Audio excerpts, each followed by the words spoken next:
Hi there, my name is Sharon Tinberg, and I started Rags to Riches in 2008 when I left my residential cleaning service in Austin, Texas, where I cleaned 95 homes per day, utilizing a staff of 60 and taking care of 754 repeat clients. In my final year, I generated $1.98 million of gross revenue.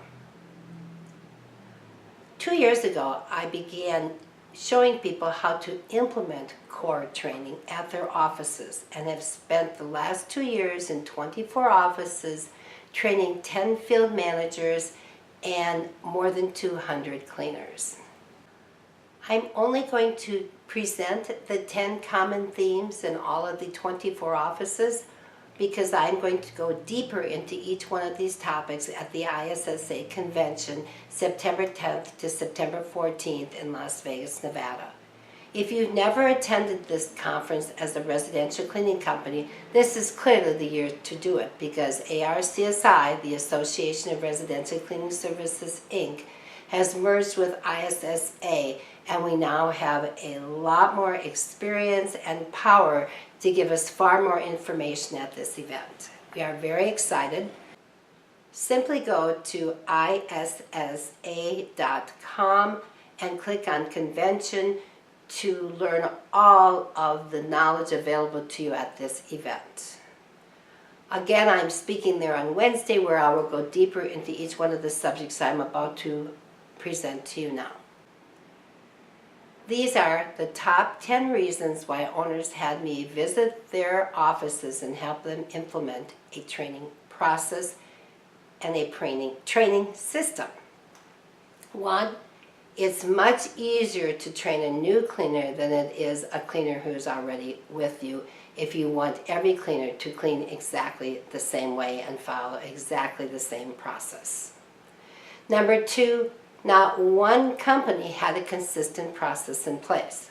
The first thing I do when I get to an office is watch your cleaners clean, because if they're already using a process, I do not want to fix an unbroken wheel. Not one of 24 companies had a consistent process.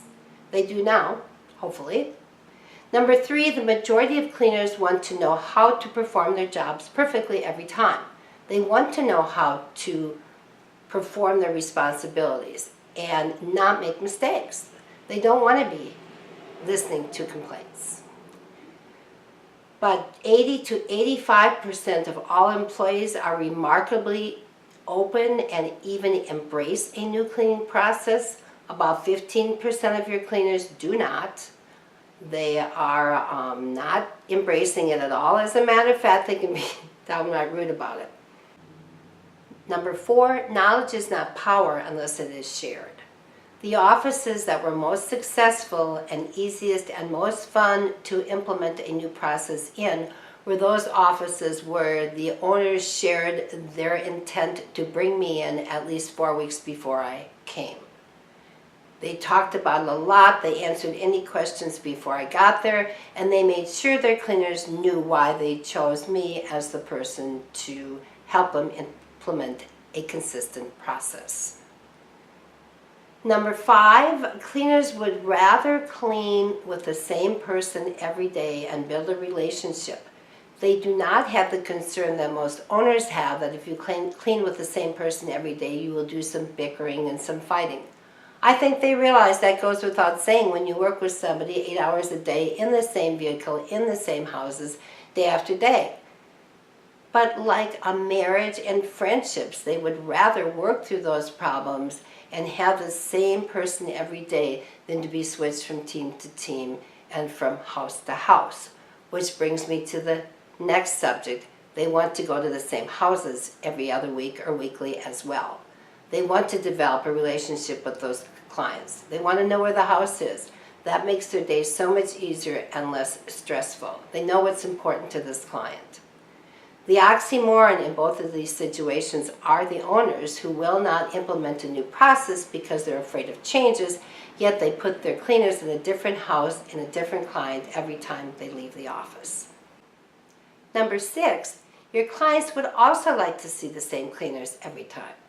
Not only is this often a reason for cancellations, But as I chatted with many of your clients, and believe me, they embraced the idea, they liked it a lot, they welcomed us all in and said what a great idea, and then began sharing with me many of their thoughts. I heard from several owners that if they only knew who was coming to their home, they would tip every single time. So not only are you adding stress to your cleaners' lives, but you are also taking away their tips. And tips mean more money, and more money means longevity and less attrition in your internal client staff. Number 7, not out of every 10 cleaners would rather clean a repeat home than a one-time, a move-in, move-out, a deep clean, an occasional. They want a repeat client.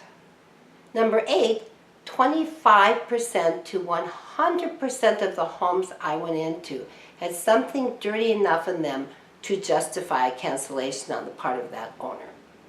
Scary. Some it was 1 out of 4, some it was 4 out of 4. Going along with that vein and what causes cancellations, 25 to 100% of work orders were totally inaccurate. A good example of this is a home where it said, do a great job of dusting here. Of course, I have to ask you, in what home don't you do a great job of dusting? But that's all that was there. When we were in the home, one of the partners said to us, whatever you do, do not dust that glass shelf over there, the religious shelf, because they'll cancel. Well, there's another oxymoron. If I'm going to do what the work order says to do and do a really good job of dusting, I'm going to make sure I get that glass shelf that I'm not supposed to get that is not written on the work order. Both of these areas are the reason why many of you are not and cannot become multi-million-dollar companies until you put fixes for each one of these items in place. Leading us to number 9. Most companies don't even have any idea how many clients they are losing each year because they have no idea how many clients they have right now. You do need to keep track of this, and you need to share it with your cleaners. How do you do that? It leads us to number 10. Put a wall chart up in your office showing what your goal is for repeat clients each day, how many you added, how many you lost, and where you stand against that goal. Your cleaners are asking for it. They want to know how you're doing as a company. They want to get involved. They want to know when they lost a client. They sure don't want to hear it from me. That was one of the most disappointing and eye-opening things I saw when I was out in the last 2 years. Cleaners think they're great because you all are not sharing with them on a visual sense what the total picture looks like. They lose a client here, they lose a client there, you add a couple clients here, you add a couple clients there. They don't see that at the end of the year you started at 220 clients, you sold 100 repeat clients, and at the end of the year you now have 230 repeat clients. There's a great window of opportunity there, and I encourage you to take a look at that. I encourage you to come to the ISSA convention September 10th to September 14th. Please, if you do, come and see me on Wednesday and stop by and say hi. If you would like to know more about how I can help you implement the things I've learned over the last 2 years in my office visits, give me a call at 512-964-9750 or visit my website at www.successmadeeasy.com, spelled M-A-I-D. When the banner goes across, click on the banner that says Cross Country Training, and an agenda and all the details and everything included in that program will be listed. I hope to chat with you soon, and if not, I hope to see you at convention in Las Vegas. Make it a great day and make it even a better year. See you next time.